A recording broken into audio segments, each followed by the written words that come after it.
दोस्तों, कुलदीप सिंह के घरेलू उपचार चैनल पर आपका स्वागत है। पीपल के बारे में जानने के लिए चैनल को लाइक करें।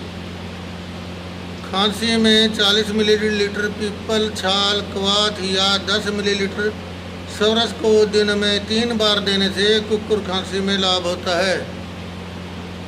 दमा में पीपल की छाल और पके हुए फल चूर्ण को सम भाग मिलाकर पीस लें।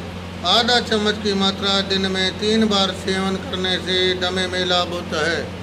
पीपल के सूखे फलों को पीसकर 2-3 ग्राम की मात्रा में 14 दिन तक जल के साथ सुबह शाम देने से श्वास तथा काश में लाभ होता है। हिचकी 50 से 100 ग्राम पीपल की छाल के कोयलों से बुझे हुए पानी को पीने से हिचकी का शमन होता है। दोस्तों, वीडियो लाइक करें, सब्सक्राइब भी करें।